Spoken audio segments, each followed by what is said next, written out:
60 years later, we are facing affirmative action being suspended, and there are people that are trying to go after businesses. You heard from the Fearless Fund.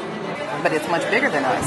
They're coming after venture capital, they've come after higher education, they're coming after for-profit businesses, non-profit businesses, grant funding, scholarship programs, internship programs, HBCUs. They're coming after our board seats, they're coming after our jobs. So it is all of us collectively that we are fighting in this case.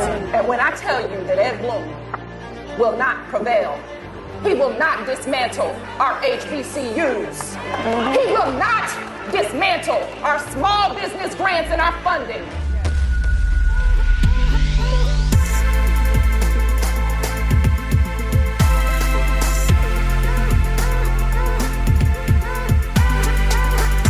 Hello, Momentum listeners. This is Hendel Leva, manager of podcast and audio initiatives. And on behalf of all of us at Race Forward, we wish you a happy and healthy new year. Today's episode is Defending the Pathways for Black Economic Advancement with Ayana Parsons, co-founder of the Fearless Fund. This episode was inspired by an op-ed published by Race Forward's Dr. Kerry Mitchell-Brown, Race Forward's Senior Vice President of Finance and Operations, titled, "The Fight Against the Fearless Fund is a Fight Against Black Economic Advancement." Here's some background context on today's conversation between Dr. Brown and Ayana Parsons. Historically, from slavery to present day, efforts to create Black economic advancement have been stunted continuously, either through violence, such as the 1921 Tulsa Race Massacre, or through systemic barriers and policies responsible for creating and maintaining the racial wealth gap. In August of last year, Edward Blum, the president of the American Alliance for Equal Rights and the man behind the efforts to overturn affirmative action, filed a lawsuit against the Fearless Fund, claiming that its Strivers Grant program violated the Civil Rights Act of 1866 by discriminating against non-Black women. In response, Dr. Brown authored the op-ed, which reflected on the lawsuit brought against the Fearless Fund, whose mission it is to invest in women of color-led businesses seeking financing by bridging the gap in venture capital funding for women of color business founders. With the conservative majority of Trump-appointed federal judges and a Supreme Court that ruled against affirmative action in higher education, is this lawsuit the beginning of the latest frontier in halting Black economic advancement, and more specifically, Black female economic advancement? Our host today, Dr. Kerry Mitchell-Brown, has extensive experience in issues of racial equity, organizational development, and capacity building, and has supported numerous organizations that center and prioritize confronting racism, specifically anti-Black racism, in analysis and action. As a scholar practitioner, she puts management theory, organizational theory, and social movement theory into practice to construct a multidimensional framework for racial equity and organizational transformation. She holds a PhD in Organizations and Management, a Master's in Business Administration, a BSBA in Finance, and is a Gestalt OSD certified practitioner. She leads an organizational development consulting firm, KMB, that partners with leaders and organizations to solve complex organizational and people challenges that interfere with strong, sustainable results and long-term organizational health. And here's a special introduction for our esteemed guest, Ayana Parsons, co-founder of the Fearless Fund. Ayana Parsons, an award-winning inclusive leadership expert, serial entrepreneur, public speaker, and venture capitalist. Over the years, Ayana has held global leadership roles at the World Economic Forum, Korn Ferry, Hendrick and Struggles, Procter & Gamble, and Kimberly-Clark.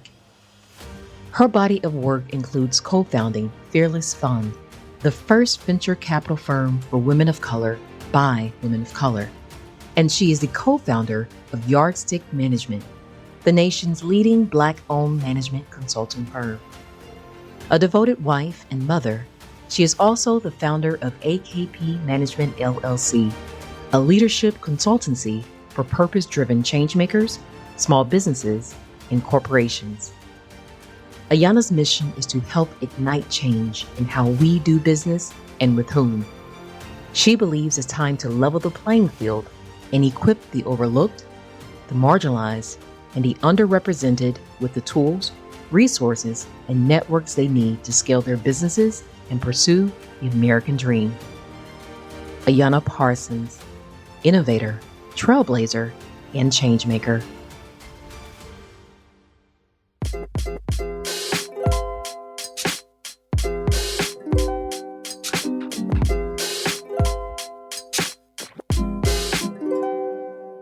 Welcome. I am Dr. Kerry Mitchell-Brown, Senior Vice President of Finance and Operations at Race Forward and an entrepreneur. I am joined by Ayana Parsons, co-founder and general partner of the Fearless Fund, where we are engaging in a conversation on defending the pathways for Black economic advancement. Welcome, Ayana. It is a pleasure to have you here discussing the very important work that you all are doing at the Fearless Fund. Thank you so much for having me, Dr. Brown. It is truly a pleasure. So, Ayana, you grew up in the segregated South. I did. And I often say air quotes segregated, but I was born and raised in central Arkansas in Hot Springs. Hot Springs is best known for being the hometown of Bill Clinton.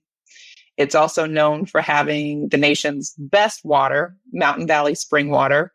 And it's also known for being a national park, complete with its own private gated retirement community called Hot Springs Village. It's truly beautiful with lakes and mountains and many golf courses. But Hot Springs, like many small towns, is a tale of two cities. And Dr. Brown, I don't know if you remember the 90s documentary Bangin' in Little Rock. Well, Hot Springs is about 45 miles outside of Little Rock. So growing up in the 80s and the 90s in Hot Springs was fraught with gang violence, drugs, crime, and truly a tale of two worlds. And so growing up in Hot Springs really shaped my worldview because my mother was a career social worker. She began her career at the Housing Authority there in Hot Springs. And so while I grew up on, once again, air quotes, the good side of town in an all-white suburban neighborhood, every day I would accompany my mother to her job as much as I could. And she was working in the projects as a social worker. And our town was so segregated that we actually had what we called the white projects and the Black projects. And I saw firsthand the challenges that were again fraught in our city when it came to people of color and specifically Black folks. And thinking about my childhood, I don't know a time that I ever saw a Black doctor, a Black lawyer, and those in the seats of power were always white. And so just those experiences and having a mother that was passionate about education, she was passionate about activism. She was born and raised in Tuskegee, Alabama, so had instilled in me a lot of the rich history of our people. So I would say that that's how growing up in Hot Springs really did shape my passion for doing this work. Thank you for sharing that. I'm very familiar with Hot Springs and Little Rock as I attended undergrad in Arkansas, so certainly can relate to the tale of two cities, that there's two realities or multiple realities for sure for white folks and for Black folks. And then when you add the element of economics, it's even more dire. As a co-founder of the Fearless Fund, you are leading advocacy for Black female entrepreneurs, which is so exciting. Reflecting over your career, can you share some of the experiences that led you here? I can absolutely share some of the experiences that led me here. But let me first say, Dr. Brown, you just threw in that mic drop that you went to school in Arkansas. So now we're really family because you know where I'm from and you know the challenges of not only the town where I'm from, but the state as a whole. So thank you for sharing that. For those who may not know, the Fearless Fund is the first venture capital fund founded by women of color for women of color. And women of color specifically are the fastest, and actually Black women specifically are the fastest growing demographic of entrepreneurs. They are starting businesses at a faster rate than anyone else, yet they are the least funded. And the founding story of the Fearless Fund was truly to fill an unmet need in the marketplace. And when I reflect on my own experiences, not only in corporate America, but also as an entrepreneur, I co-founded with my husband a company called Yardstick Management that we grew to be the nation's leading management consulting firm. And we sold that after 11 years to private equity. So I've experienced firsthand the challenges of raising capital as a small business owner. I've also experienced the challenges of growing and scaling a business. And I've also experienced, the mountaintop of being able to scale that business successfully and sell it and generate economic freedom for my own family and generational wealth that I want to also help others achieve. And so that's a little bit about my experiences from an entrepreneurial standpoint. But what I would just tell you is there's a parallel between the experiences of Black women as entrepreneurs as there is in Black women in corporate America. And I've seen it from both vantage points. We are over-mentored, under-sponsored. We tend to be under-resourced. We tend to get the hardest assignments set up to fail. And there is systemic bias, systemic racism that has to change in order for there to be more access, more exposure, and ultimately more opportunities on both sides of the equation. And Dr. Brown, let me just share that in the venture capital space, most venture capitalists, which is no surprise, are white men. And that's no different than many other facets of business. But the reason why we've had some success as a fund is because we truly believe that when we diversify the investors, we can diversify the investments. And that's why the representation matters. If we go back to 2022, because I don't believe that the 2023 full data has come out just yet, but there was about $288 billion in venture capital funding that was deployed. And that's across all early stage businesses across every sector. And of that 288 billion that was deployed, 0.13% went to Black women. And I think you'll appreciate this, Dr. Brown, when, we look around as a Black community and we start businesses, this notion of a friends and family round that a Silicon Valley tech guy can go and raise some millions from his friends and family. Well, the reality is friends and family, those rounds don't exist in the Black community because of the massive disparities and the wealth gap where we're already 250 years behind our white counterparts when it comes to wealth and access to capital. So it's a vicious cycle that has to be stopped. And that doesn't stop until you have more check writers that look like me, which is why I often say we need thousands, probably hundreds of thousands of fearless funds to be able to close these gaps.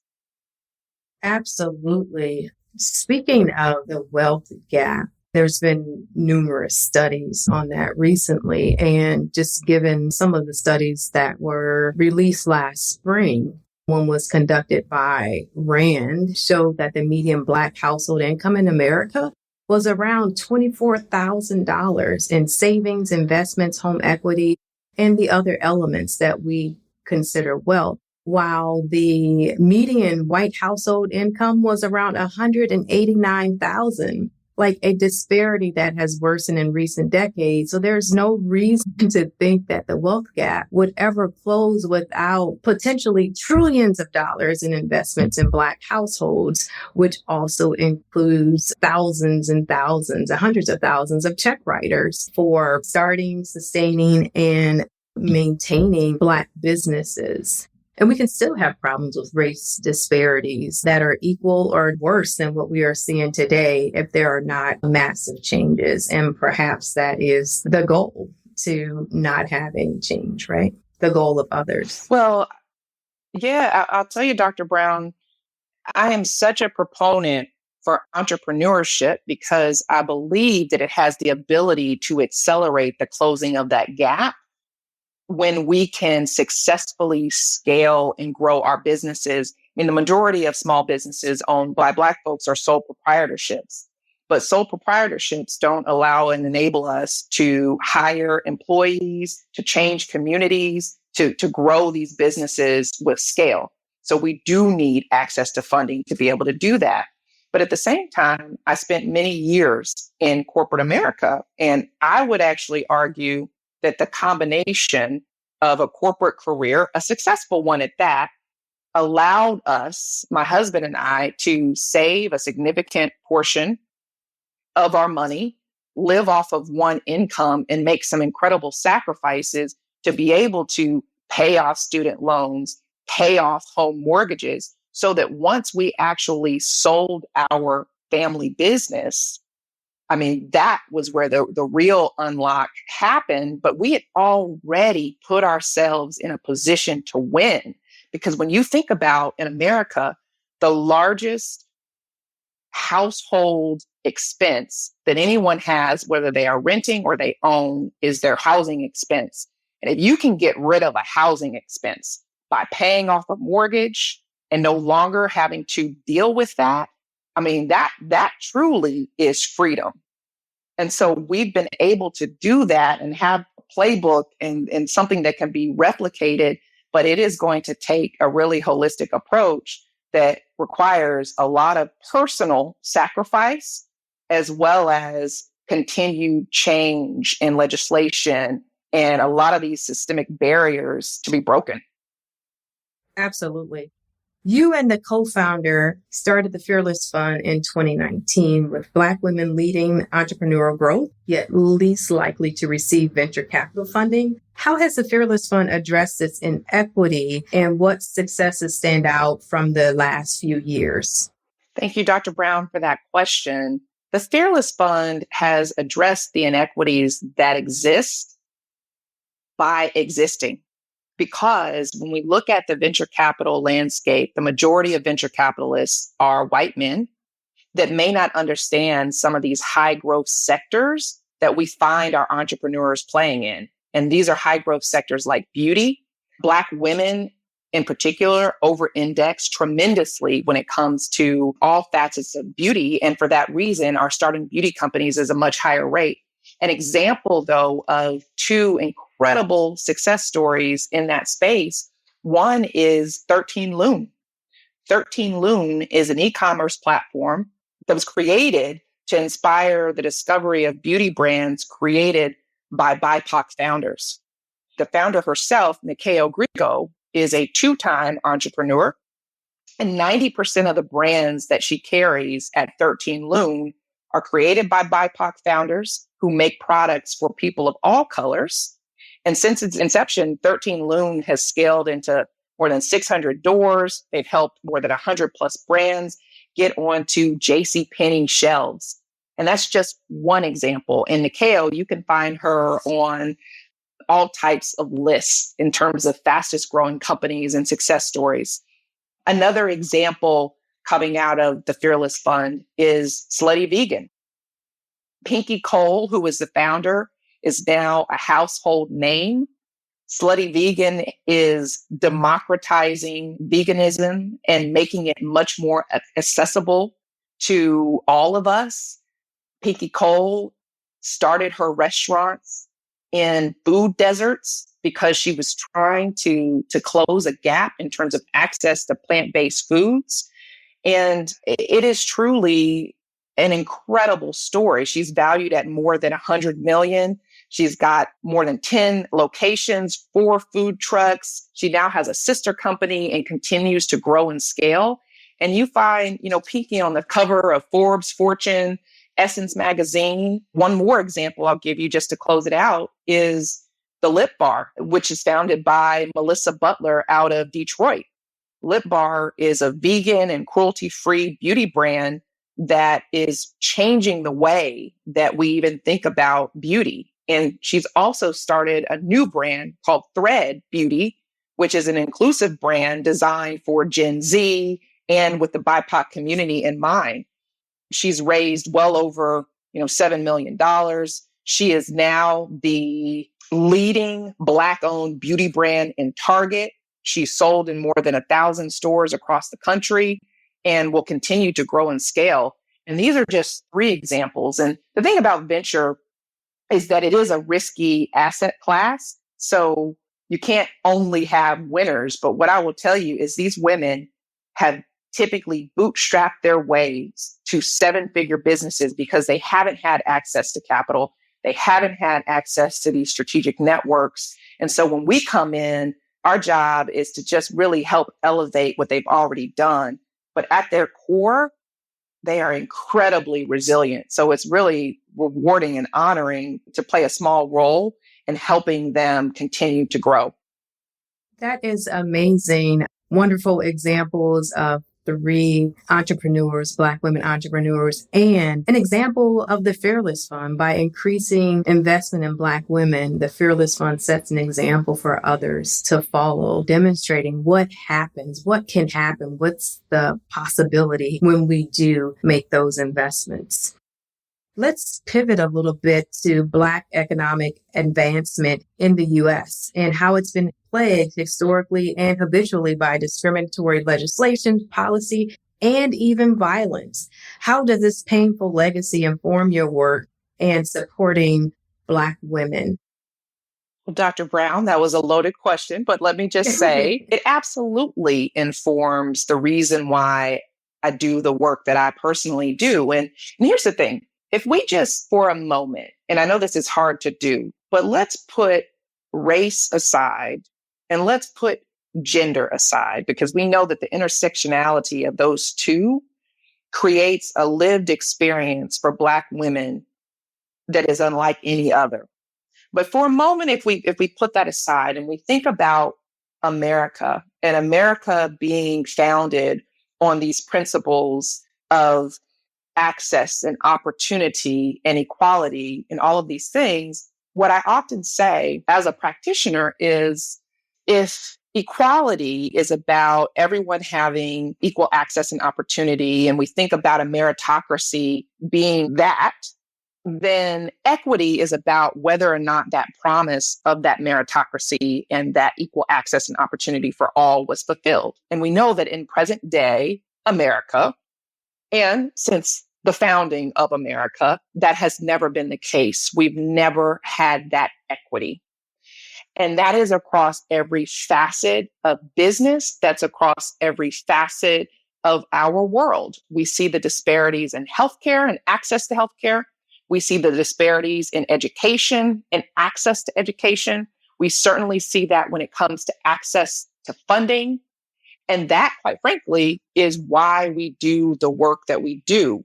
And it is going to take, to your point, a lot more people that look like us in positions of power and authority to be able to affect positive change and bring forward policies, legislation, access, exposure, and create those opportunities that drive sustainable change across really every facet of life where disparities are currently existing when it comes to not only Black people, but certainly Black women. Thank you for that. This leads me to my next thought, really focusing on the grant that you all offer that has garnered so much public attention. So through the Strivers Grant, the Fearless Fund was positioned to award $20,000 to 4 separate businesses owned by women of color. With this group driving economic growth, why do you think it could create opposition by politically conservative groups? If we can put race and gender aside and agree that this notion of the American dream is everyone's why, that is what makes us American, this ability to pull oneself up by their bootstraps and create something, create a better life for yourself, your family, and your communities. And so if we can agree that all Americans should have that possibility, and then if we can agree that as Americans and our First Amendment rights, we have the ability to choose how our private dollars are spent. I graduated from an HBCU. I went to FAMU, and I'm very proud of that. But if I want to have a scholarship program at FAMU, or if I even want to have a scholarship at Hot Springs High School, where I graduated from, that is awarded to a young woman, a young Black woman, because I see myself in her and I want to help create a better opportunity for her, can we agree that I should be able to do that? Could we agree that if you are a Jewish man, or if you are, an Irish person, you should be able to help the Jewish community and help the Irish community? I mean, that's what this is about. And let me make also the distinction for you, Dr. Brown, between the Fearless Fund, which I co-founded, and the Fearless Foundation, which I did not co-found. But the Fearless Fund is a for-profit venture capital fund that takes an investment in companies. And as a result, we help them grow and scale their businesses, but we're providing access to capital through venture dollars. The Fearless Foundation is a completely separate 501c3 nonprofit that provides dollars, grants, charitable donations that also help women of color with their businesses, but it's a different source. And that piece around the Fearless Foundation and this lawsuit, quite frankly, which he sued Ed Blum and AAER, sued all of the Fearless entities. But what that's saying is that those private dollars, those charitable donations and grants can't go to whomever those individuals who donated that money or those organizations that did, whoever they want it to go to. That is what's been called into question. And while I can't comment specifically on the case, what I will say is this: as someone who has spent her entire professional life in both corporate America and as an entrepreneur, that there's a domino effect. The same individual who has sued the Fearless Fund and the Fearless entities was behind legislation in California around board diversity being overturned. He also was behind affirmative action getting overturned in higher education. He also sued law firms for their diversity programs. He's gone after corporations. He's gone after other educational institutions like West Point. He's also currently suing an organization called Hello Alice that, guess what, gives grants and charitable donations to small business owners, many of them Black. So we see this large-scale targeted activity that ultimately is trying to eliminate any race-conscious decision-making and funding and sourcing in our country. And I am a strong proponent against that not happening, because I know what it means to have your lived experience as both, yes, a woman and a Black person, and what comes with that. And I know the challenges and the obstacles that we have to face. And I understand that this is about equity. It's about access. And if we take these things away, then we take away our ability to pursue the American dream and our ability to ultimately achieve economic freedom. And that's what I stand for. Thank you for that. And thank you for the distinction between the fund and the foundation. It's so ironic that this is being considered as racist and unfair when they're trying to close the gap that racism had created. And so I wrote an op-ed.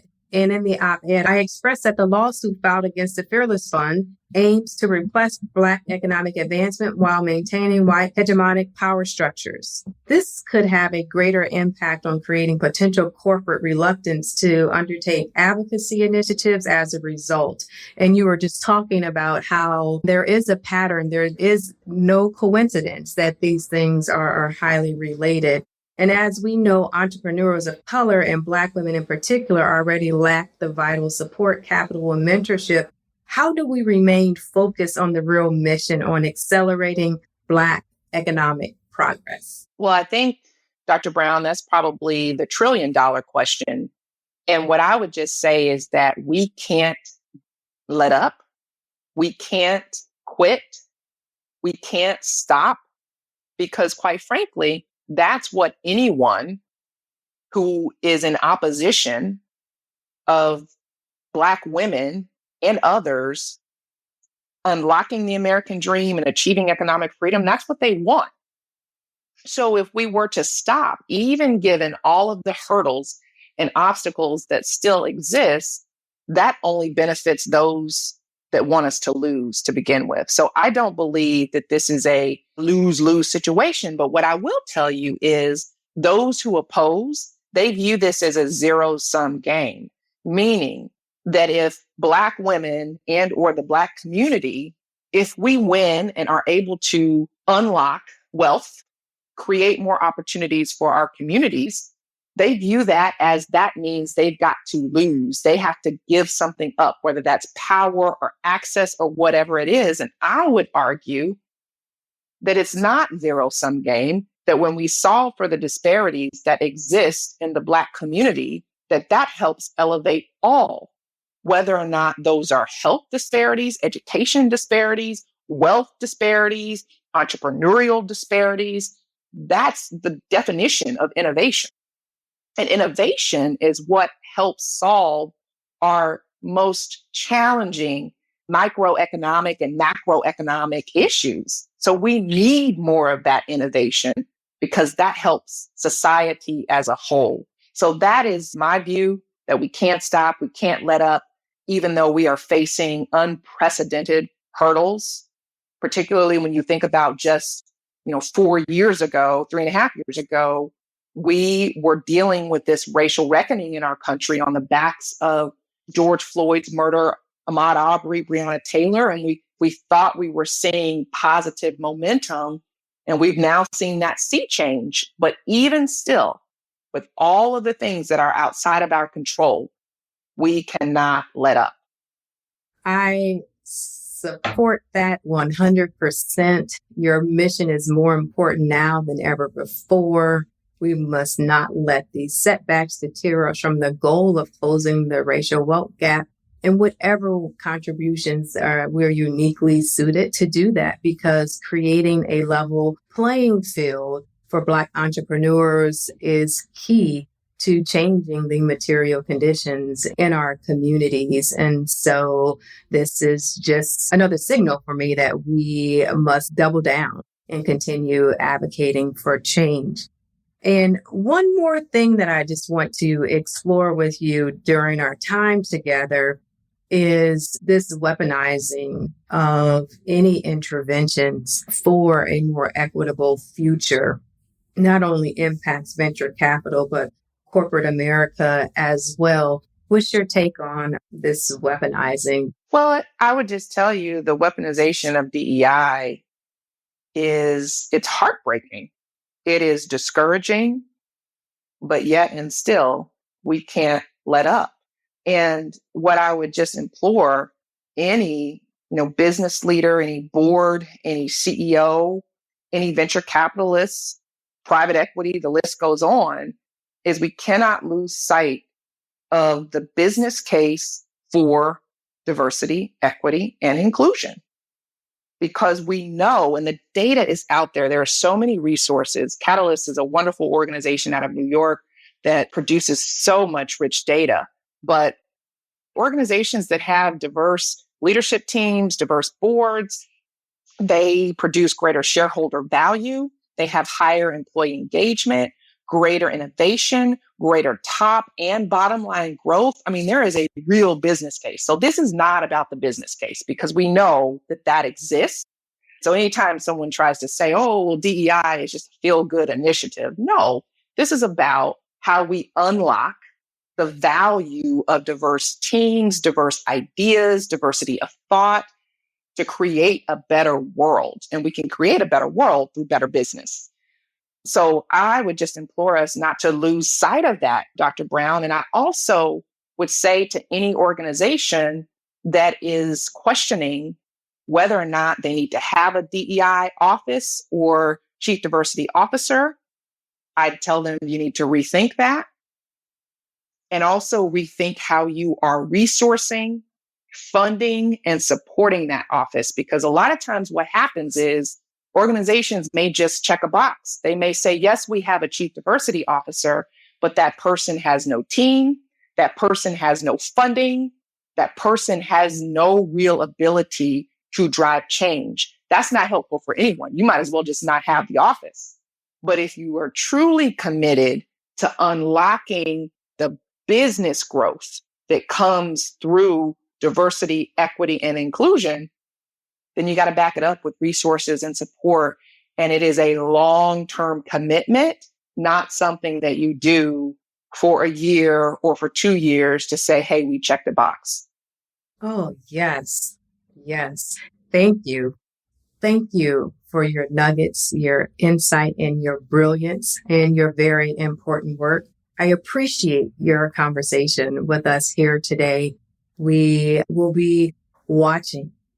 We will be walking alongside of you, flanking you as you continue to do this work and give access to the brilliant, amazing Black women who are taking their own futures in their hands and doing something very different. Appreciate you and thank you so much. Thank you for having me. The pleasure was mine.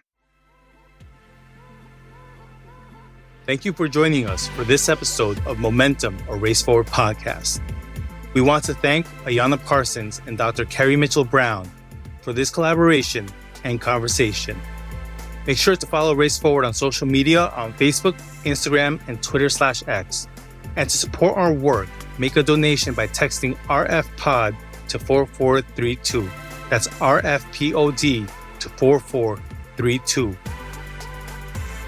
Until next time, let's be fearless and keep the momentum going.